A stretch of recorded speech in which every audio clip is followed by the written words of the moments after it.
Welcome back to the Adventures of the Monad, which will look at life, the universe, and everything. My name is Kazim Kamal-ur-Rahim. In this series, I ask the question, where do we come from, who are we, and where are we going? I post one presentation a week. Please subscribe to my website and hit the bell icon for notifications of future videos. You can also leave comments and join in forum discussions on my website.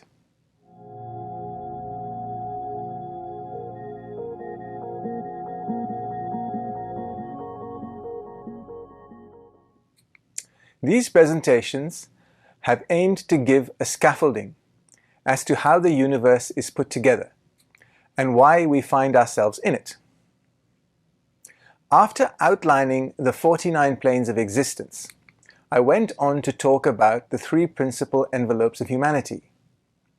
These are your physical etheric, emotional, and mental bodies.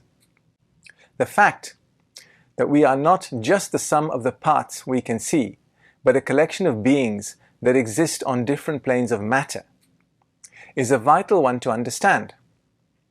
This allows you to grasp what it is to be human and how to change your game. I talk about the human being, but what exactly constitutes that being? I have mentioned that each envelope on its plane can be considered a being in its own right. Why is this?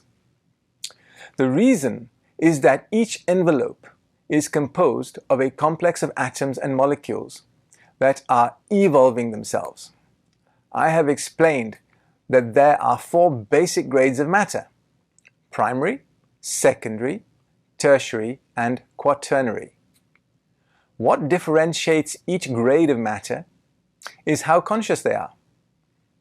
This led me nicely into the last set of presentations I have made that have looked at the different types of consciousness. When comparing these four grades of matter, the first division that can be made regarding consciousness is whether they are actively or passively conscious. Let me start by excluding primary matter, which is neither active nor passively conscious. It is just potentially conscious. It is the monad in its purest form, but is yet to be awakened to consciousness. It forms the basic structure of the universe and functions as the mechanism by which energy is brought from the antiverse into the universe. The primary atom is linked to the first outpouring of matter into the universe by the third logos. It is when we get to the second outpouring by the second logos that consciousness begins to make an active appearance, even if it is passive. It is here that also the next two levels of matter consciousness respond to this outpouring in the first division of consciousness I am going to be speaking about. Secondary matter is passively conscious. What does this mean actually? This matter, also known as elemental essence, has an active consciousness field around it. But this field is not itself activating. It requires another monad of a higher consciousness level to instruct it what to do and how to behave.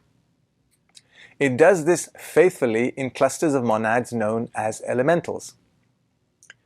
These monads are vital to our being able to react to our environment. I differentiate experiencing our environment from reacting to it. The role of experiencing that environment is facilitated by the next class of monads, the tertiary atom. The secondary atoms perform a different function. They allow us to think and feel. When I say feel, I do not mean touch. I mean to experience emotions and desires. Why is this needed? Well, remember, you are just one monad, the smallest unit of existence in the universe. How can you do anything, especially in the dense material world we live in? The answer lies in the ability for us to focus our will through these lower grades of matter to achieve our desired goals. Through our will, and our conscious endeavors. We can manipulate secondary matter to take form and project our conscious thoughts and desires into the world around us. These thought and desire forms are very real and materialize on their own planes. They can be constructive or destructive, but most importantly of all, they have impact. So, a thought or a feeling is not just some abstract event, it is very tangible in its own environment. By responding to our wishes and commands, the secondary matter gets to experience conscious input at a much higher level. It cannot generate this conscious activity at all by itself, but it can thrill to the input we give it. In this way, they evolve down to the planes of matter towards their goal, which is to eventually transform into tertiary matter. This change marks the boundary between active and passive consciousness. The former can be self-initiating, the latter has to wait till an outside influence stirs it into action. Tertiary matter is deemed to be actively conscious because it can remember inputs of consciousness in the form of commands and then repeat them. This is the matter that forms our physical envelope and allows us to feel our way into the environment around us. Having said that, is it our physical envelope that actually feels? Or is it our etheric sub-envelope that achieves this task for us by powering the whole physical etheric complex in the first place? I leave you to ponder that question. In a nutshell, that is the difference between active and passive consciousness. When matter rises to the quaternary level, after the third outpouring by the first logos, it is also actively conscious. However, the big change is that monads at this level begin to develop a willpower and become self-activating in a way that tertiary matter is not. Now I wish to look at how active and passive consciousness plays a role in our envelopes of incarnation. I drew your attention to the fact that all we knowingly experience is our waking consciousness. However, this is a tiny fraction of what goes to make up our metaconsciousness. I have defined metaconsciousness and our superconsciousness, our waking consciousness, and our subconscious thoughts and desires. If we cannot find a pathway back to a thought or desire, then it can be said to be passive and subconscious. This would include our long-term memory as well as our traits and habits. If something is called a memory, then it must be stored somewhere. It can't be stored in secondary matter, as this has no memory function, but it can be stored in tertiary matter. What this tertiary matter can do is release that stored memory, which can be a thought, a feeling, or a habitual activity, into our waking consciousness. To do this, the waking consciousness has to find the active pathway back to this memory. When it does, the thoughts and desires that are experiences themselves occur due to the actions of the secondary matter we house in our emotional and mental envelopes. Superconsciousness is also a level of awareness that is not actively present in the waking consciousness, but it is there.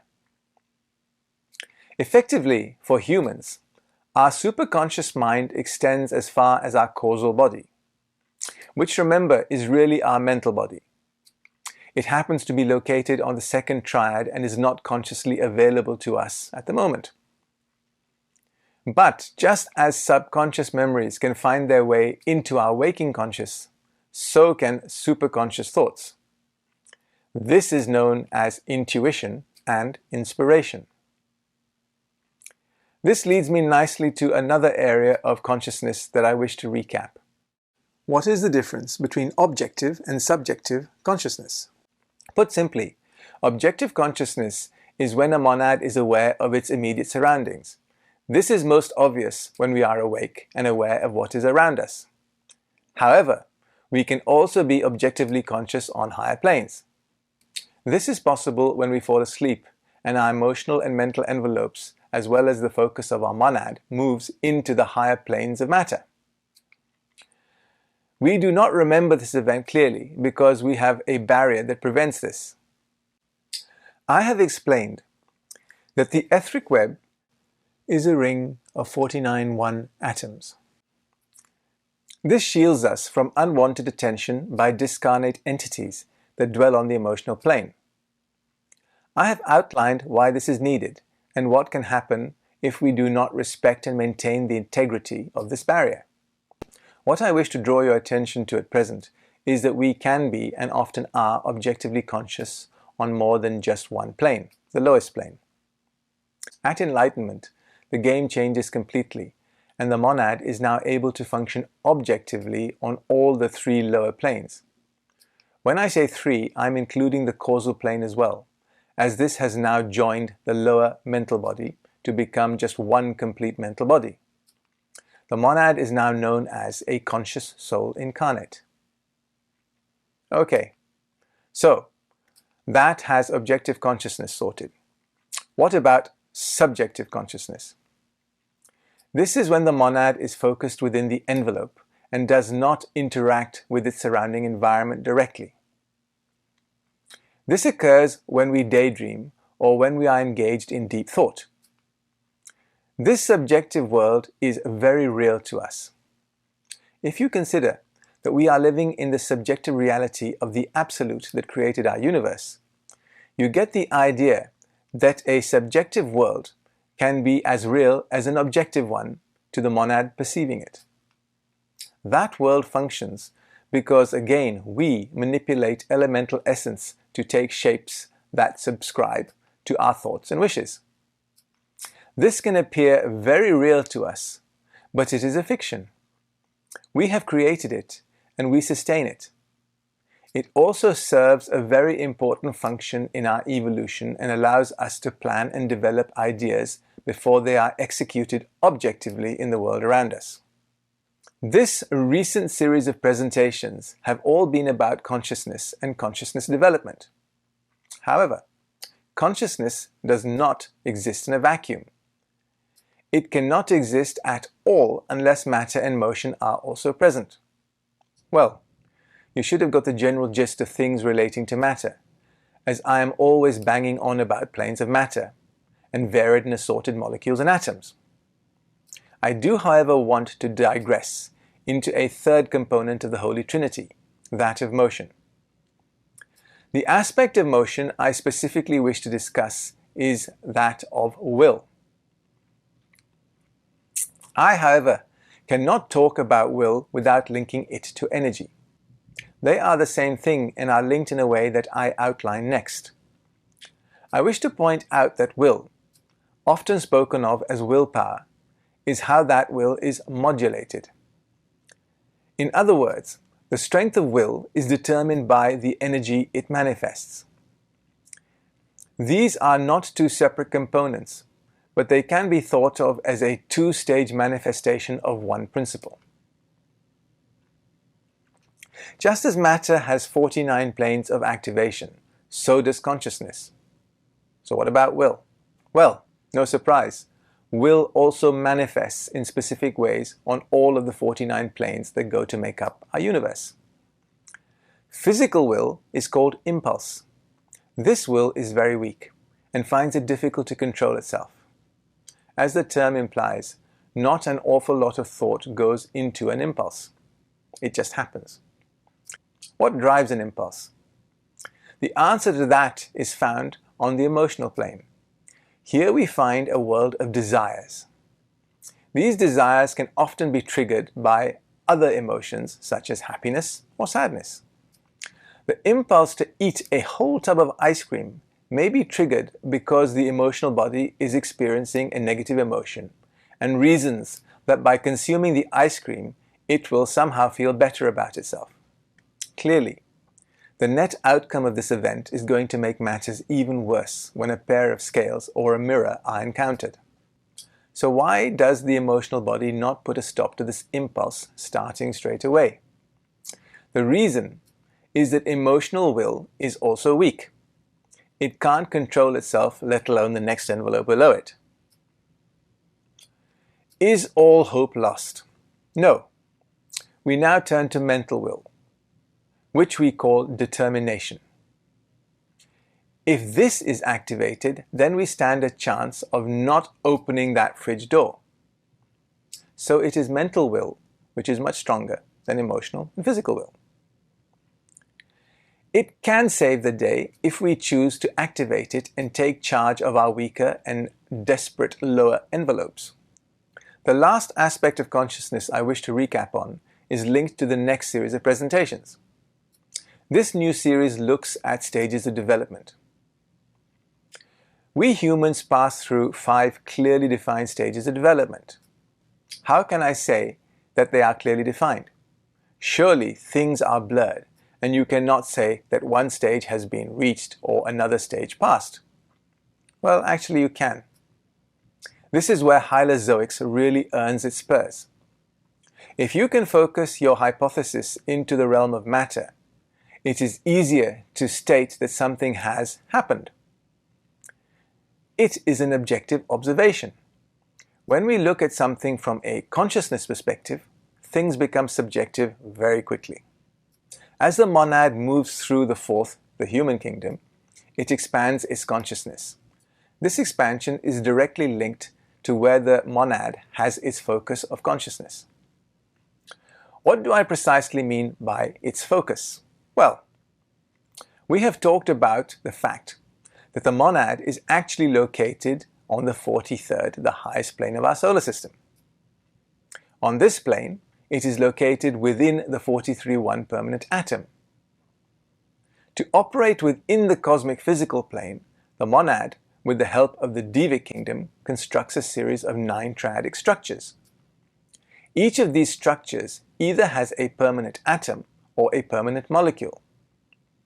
Because of this, when the monad passes from the 3rd to the 4th kingdom, it first takes up focus in the 49-1 permanent atom. This is located on the highest subplane of the 49th plane. This soul can rightly be considered a young soul, and for this reason I give it this designation. The monad at this stage lives very much through its senses, in the same way a young child does. It explores its world in this manner, apprehending rather than comprehending it. This stage may last for a notional 40,000 incarnations. Yes, that's correct, 40,000. It takes a long time to evolve consciousness, and if you look at the bulk of humanity, they are still very much in the early phases of this process. The monad moves its consciousness to a level where it starts to form a community of existence and dwell in large groups. I therefore call this phase the community phase. Others call this the civilized phase, and this is just as good, as humanity now is living in a civil society and is therefore civilized. But how can we say that this change has definitely taken place? The reason is that the focus of the monad has left the permanent physical atom 49-1 and moved to the permanent emotional atom 48-1. You see, there you have an objective change of address that can be observed by those that have eyes to see. The community soul has moved beyond meeting its basic physical needs and starts to think about its family and its surroundings, hence the appearance of a more structured community. The soul may be focused in the 48-1 atom, but it functions mainly through the molecules occupying the lower portion of our metaphorical Easter egg. At present, it also has active molecules in its mental envelope, but again, only at the lowest 2 levels. These molecules get hopelessly entangled with the emotional molecules, and rather than thought governing desire, we end up with desire governing thoughts. The grouping of the young and the community-based souls make up approximately 85% of humanity today. A smaller group of souls have progressed further, and they can now be defined as cultured souls. What change can we see here? Well, we cannot see a change of address from the monad. It is still located in the 48-1 permanent atom. However, the ratio of emotional molecules in the Easter egg have started to register a visible change. I am not going to say that the egg has necessarily inverted itself, but I would say that it has definitely started to develop an expanded waistline. Monads functioning at this level have a much greater engagement with society and an appreciation of the culture that that society generates. The mental envelope is beginning to gain a greater control over the emotional envelope, but there is still a clear entanglement. The exact changes in emotional and mental modes of thinking are outlined in the relevant presentation. Now we come to another jump. The monad moves its focus out of the emotional body and into the mental envelope. It takes up its residence, metaphorically speaking, in the permanent mental molecule 47-4.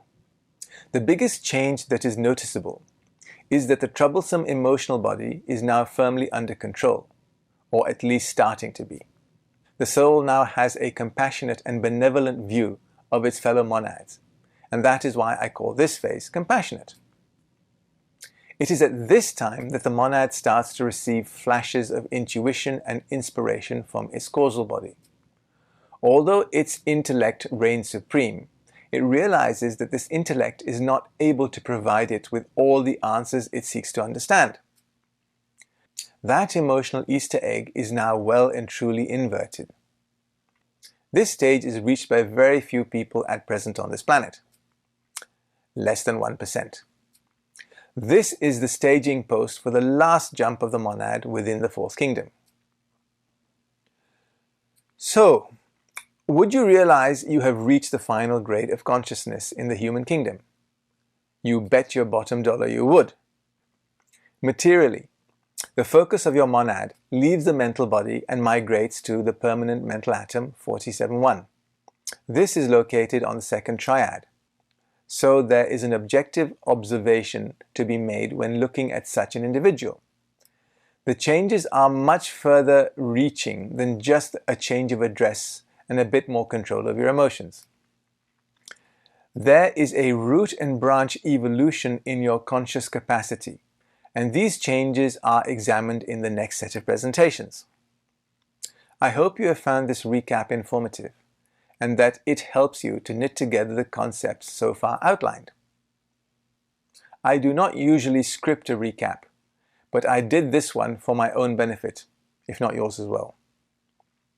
For this reason, you can find a transcript of this presentation on my website in the link listed below.